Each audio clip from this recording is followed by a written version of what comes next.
자, 그러면 공간을 우리는 그동안 어떻게 보고 있는지 살펴보도록 하겠습니다. 자, 공간을 설계하는 과정은 총 4개로 구분된다고 합니다. 먼저 기본 설계, 기획 설계부터 살펴보도록 하겠습니다. 자, 기획 설계는 고객의 발주처 요구사항을 분석을 해서 현황을 파악을 하고 사례 조사를 해서 주제 설정을 해서 가평면도와 평면도에 기초되어져 있는 투시도를 그리는 일련의 사업을 검토하는 단계가 되겠습니다. 그 사업을 검토하는 것이 마치게 되면 기본 설계 단계로 넘어가게 됩니다. 자, 기본 설계에 있어서 가장 중요한 부분은 기본 도면 작성 부분이 되겠습니다. 자, 기본 도면은 뭐 우리가 다 아시다시피 평면도, 인면도, 단면도, 청정도를 작성하는 것들이고요. 이때 이제 마감재라든지 위생 도기라든지 조명, 하드웨어 같은 것들을 선정을 해서 1차 대략적인 견적, 내역들을 작업하는 기초 데이터들을 만드는 것입니다. 자, 이런 기본 설계 부분이 건축주, 즉 고객들 발주처하고 협의가 끝나게 되면 이제 본격적인 집을 짓는 단계로 넘어가서 디테일 조서를 작성을 하게 됩니다. 이 디테일 조서를 작성하게 되면 그 당시에 이제 기타 다른 공정들과 협의를 해서 최종 건물을 짓는 도서 납품으로 이어지게 되고 이거를 통해서 이제 시공으로 넘어가는 하나의 4가지 과정으로 이제 기획되어지는 부분을 우리는 공간을 설계하는 과정으로 지금 조사되고 있습니다. 자, 이런 것들을 하기 위해서 자, 이렇게 구분되어 있는데 이건 업무의 효율적인 것들이죠. 자, 그렇다면 우리가 본격적으로 공부하고 있는 실내 기획, 즉 실내 기획 설계 부분에서는 무엇을 구체적으로 다루고 있는지를 이제 본격적으로 살펴보도록 하겠습니다. 자, 우리 일상에는 무수히 많은 사건들이 발생하고 있습니다.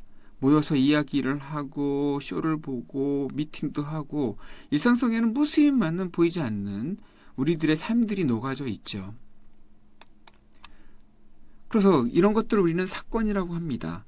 자, 이렇게 인간들이 공간 속에서 만들어지는 사건들은 죽어있는 활동들이 아니라 움직이고 살아있는 활동들입니다. 근데 이게 특성은 눈에 보이지 않아요. 왜냐하면 사람들이 A라는 지점에서 B라는 지점으로 이동하게 되면 고정되어 있지 않지 않습니까? 사라지죠.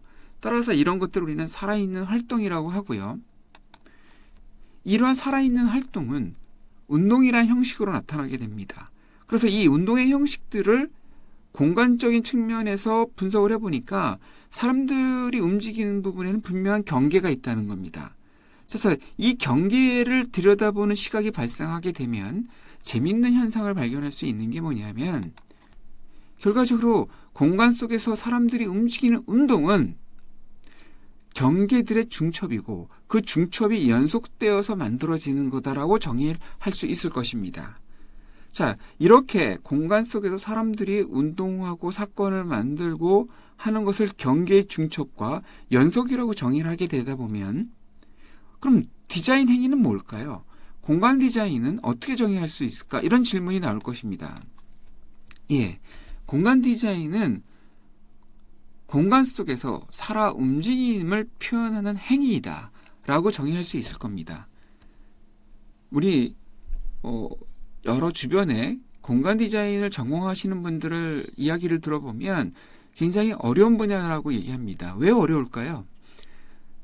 지금 이렇게 공간 속에서 고정되어 있는 사물을 우리가 그리라고 그러면 그냥 보고 그릴 수가 있겠죠.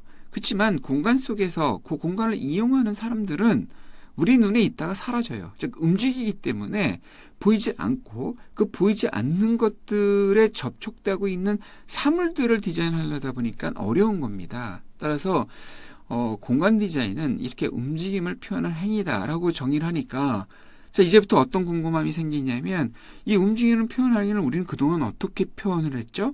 이런 고민들이 이루어질 겁니다. 그런 이야기들을 좀 이어서 설명하도록 하겠습니다.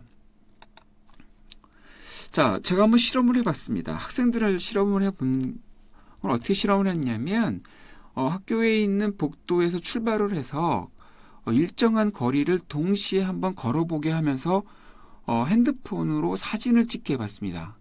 사진을 찍게 해보면서 자기가 가장 눈에 들어온 부분을 사진 촬영을 해봐라. 그래서 그 사진 촬영한 걸, 나열한 걸 여러분들이 보고 계십니다. 모든 학생들이 찍고 있는 사진들이 동일한 위치를 지금 찍고 있습니까? 아닙니다. 관찰하고 있는 주체자들은 자신이 보고 있는 이미지 장면들을 선택적으로 인지하고 있는 것이 다름을 볼 수가 있습니다. 근데 재미있는 것은 이들이 공통적으로 나오고 있는 그림들을 이렇게 살펴보게 되면 어떤 표현적인 조형적으로 사람들한테 낯설게 보이거나 돋보이거나 아니면 층고가 높게 보이거나 이와 같은 사례들을 그 다음에 깨끗한 형태의 공간들이 발생하거나 몇 가지의 디자인이 강조되고 있는 부분에 있어서는 여과없이 공통적인 사실이 나오고 있지만 순서상에서는 다르다는 겁니다. 이런 것들을 우리는 또 이렇게 정의할 수 있을 것입니다. 인간의 시각은 보이는 모든 것을 선택적으로 인지한다는 거고 그 선택적인 인지는 사람들마다 다 다르다는 거죠.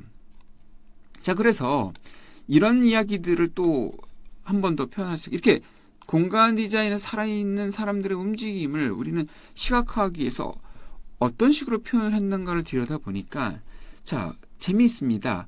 우리 눈동자에서 사물을 살펴보게 되면 2차원과 3차원의 어떤 사물들의 지각행위와 인지행위가 동시에 나고 있다는 것을 우리가 살펴볼 수가 있습니다.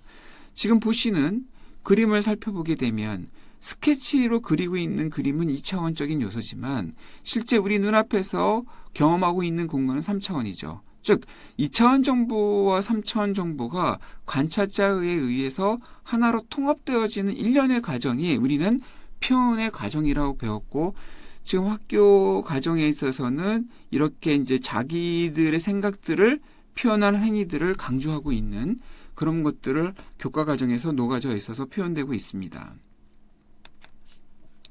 자, 요거를 좀 더 구체적으로 살펴보면 우리 눈을 통해 가지고 사물을 외부의 정보를 받아들이면 지각행위를 하게 되죠. 그렇지만 그 지각행위는 단순히 보는 행위로 끝나는 것이 아니라 내라는 과정으로 들어가서 어떤 이 사물이 어떨 것이라는 어떤 추리로 판단을 만들어지는 인지행위로 넘어간다는 것을 우리는 발견할 수 있습니다.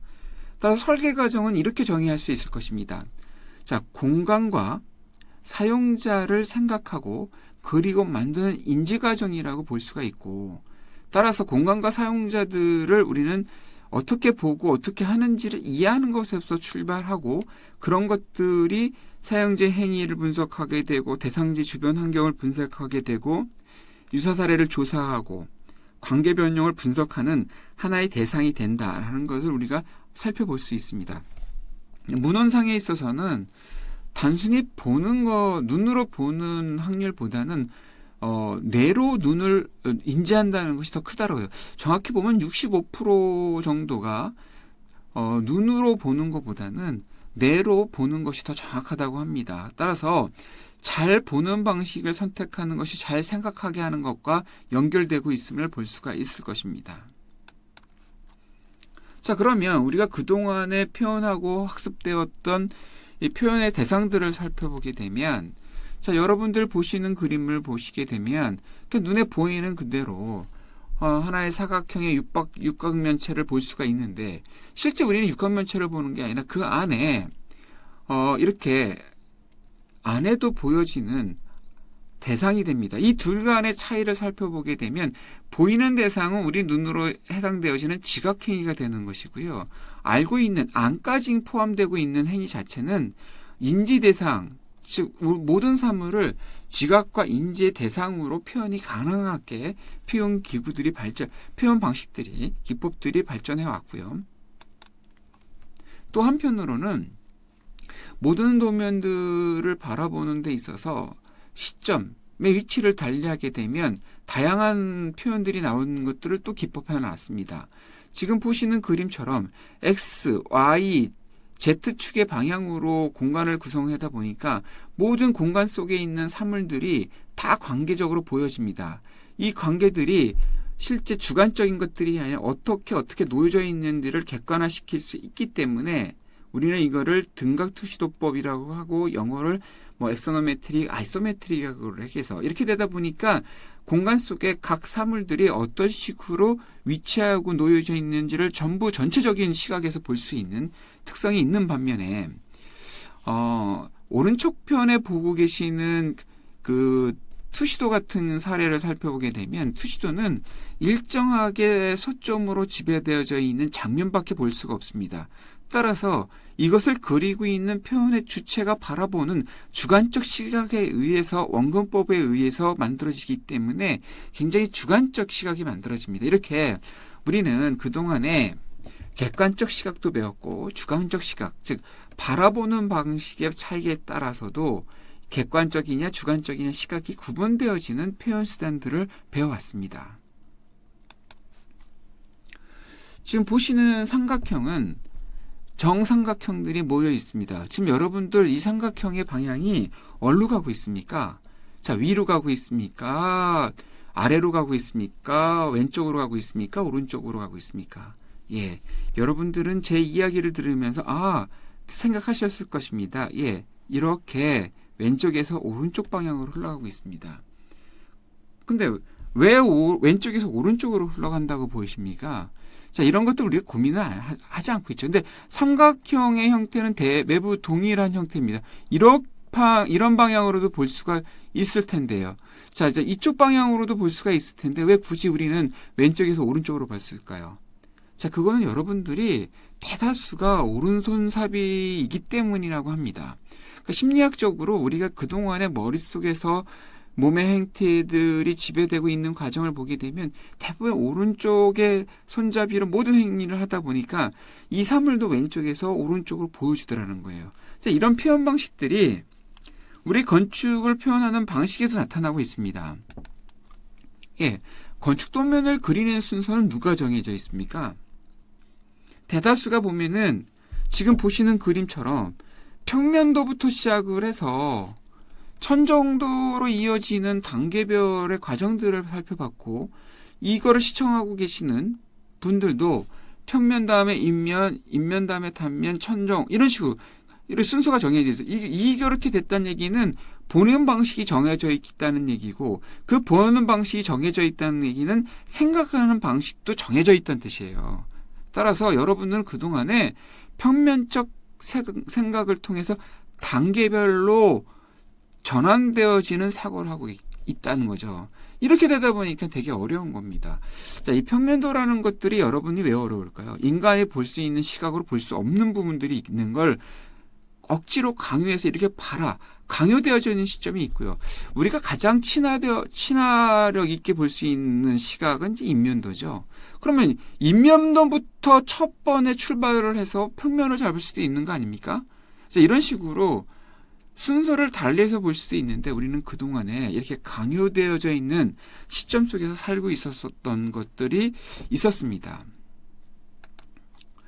또한 이제 여러 가지 표현 기법들을 배워왔습니다. 투시도를 배워봤기도 하고요. 도면을 1대1로 그리게 되면 가장 효과적이죠. 그렇지만 효과적인 부분은 모순을 잘 발견할 수 있고 문제점을 도출하는 데는 효과적이지만 시간과 비용 면에 있어서는 굉장히 많은 비효율적인 부분이 있을 것이고요. 컴퓨터는 최근에 많이 등장하고 있습니다. 이렇게 보여주는 수단은 매우 다르게 전개되고 있기 때문에 여러분이 보는 법이 곧 생각하는 것과 동일하다는 전제를 보게 돼버리면 여러분이 지금 학교에서 배우는 거, 실무에서 하는 지금 무엇을 가지고 연필을 가지고 아니면 스티로폼을 가지고 모델을 만들고 있는지, 즉 여러분이 접촉하고 있는 대상, 지각의 대상이 결과의 생각의 대상과 연결되고 있음을 살펴볼 수가 있습니다. 따라서 실내 기획이라는 것은 향후에 어떻게 관찰할 것인가로 이어진다면 어떻게 바라보는 것부터 정의 내려야지 된다는 것을 이 시간을 통해서 제가 강조하고 싶었던 부분이고요. 결과적으로 하나로 정리한다면 표현의 주체를 발생합니다. 즉 여러분이 이걸 바라보고 여러분 시청하는 여러분이 표현의 주체라 그러면 내 자신의 시점으로 도면을 그릴 것인지 아니면 건축주의 시각으로 클라이언트의 시각으로 그림을 그릴 것인지 이용자 시점으로 그림을 것인지에 대한 분명한 시점의 차이를 두고 도면을 분석하고 그리지 않게 되면 굉장히 실내 기획 부분에 있어서는 큰 오류가 있을 수 있다는 겁니다. 학생들이 실무를 나가서 졸업을 하고 실무를 하면서 가장 어려워하는 큰 캡 중에 하나, 가장 커다란 차이가 뭐냐면 학생 때는 자기 작품을 합니다. 자기 시각으로 그리다가 실무를 나가게 되면 자기보다는 타인, 관찰자, 주변에 많은 사람들을 설득해야 되기 때문에 다른 사람의 시점으로 보는데 그것이 익숙하지 않은 거예요. 따라서 지각의 대상과 인지의 대상에 의해서도 보는 방식이 다를 수도 있고요. 누구에 의해서 우리가 강요되고 있는 시각을 우리는 지금 공부되고 있는지도 모르고 있고요. 그 속에서 객관적 시각, 주관적 시각들이 있다. 이런 것들을 실내 기획 시간에 조금 더 구분해서 사물을 앞으로 바라보셨으면 하는 차원에서 이 수업을 시작을 했고요. 결과적으로 실내 기획의 모든 포커스는 공간 쪽에서 이 공간을 이용하건 이용자의 행위 측면에서 모든 시점을 바라봐야 된다라는 부분을 강조하면서 강의를 마치도록 하겠습니다. 자, 들어주셔서 감사합니다.